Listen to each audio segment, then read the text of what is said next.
Keysan Taylor of Guilford is the most heavily recruited high school football player in Rockford's history. Turns out he's also a very good basketball player. He is a huge part of Guilford's first-place Nick 10 team. Let's take a look at our Overtime Spotlight story brought to you by Rockford Career College. Keysan Taylor was a monster on the football field for Guilford last fall as a junior. He used his 6'4", 240-pound frame off the edge on defense to overwhelm offenses at times. He had 68 tackles, 6.5 sacks, and a pick six. He showed his athleticism by also shining at tight end. This is Taylor hauling in a touchdown pass in the playoffs against Chicago's St. Rita. Now he's an imposing physical presence on the basketball court. A lot of the kids know, the accolades that he got in football, and it's pretty well known around the city. So just him being that physical presence for us at times, most of our guys, it opens up the lane for our guys to attack the basket. I mean, he's 6'4", 240, and he's a load. But the thing about it is he also moves pretty well. Taylor missed pretty much all of last season in basketball with an injury. Between that and being in football mode most of the past year, it took him a little while to get back up to speed in basketball. But he's been coming on very strong lately. I think I'm helping the team as much as I can right now. I know I can do a little bit more, so I just gonna keep working with the guys and keep doing what we do. Taylor is the guy down low the Vikings rely on for rebounding and physical defense. He also has a knack for taking charges. He took 4 in the Rumble in the Rock game 2 weeks ago against Auburn. Of course, Keysan isn't afraid of a little contact, not with all the contact he's part of in football.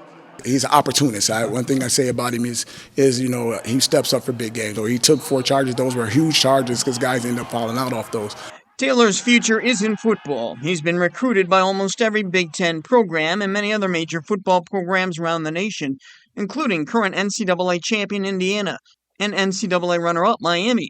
In the past 2 weeks, Taylor has received offers from Penn State and Tennessee. Michigan, Iowa, Illinois, and Wisconsin are also recruiting Taylor. College football coaches are always reaching out to him through text messages and visits.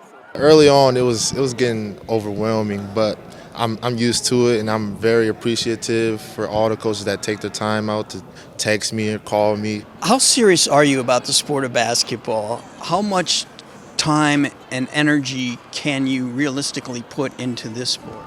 I'm really focusing here in this sport.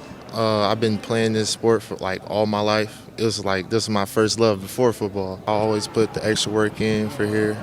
My uncle is the coach, so he will never let me just let up. One of Taylor's more remarkable plays on the basketball court was also in the Rumble in the Rock 2 weeks ago. He missed a free throw, hustled to grab the rebound, and put it back up for an and one. He also had this steal on the perimeter of the defense that he turned into instant offense. Just like on the football field, shining on defense and offense. Keysan's a great player. I'm lucky to have him on our team. He helps me out a lot, helps our team out a lot, does the little things. He just puts his head down, works every day, no matter what he has going on with football. He just wants to be the best for his team. And he's given us another person that you have to scout, another person you have to get ready for. I mean, it's one thing to have to guard B a whole game, but then when you got to figure out a powerhouse like Keysan, gives us a whole another opportunity to score. Just having him this year, it means a lot to us. And Keysan has really come on the last 3 weeks. I think he's a candidate for all conference honors. Where do things stand with the process of him picking a college? He's undecided, not in a rush. Right now he says he's just focused on building those relationships with all the college coaches that are reaching out to him. We'll be right back.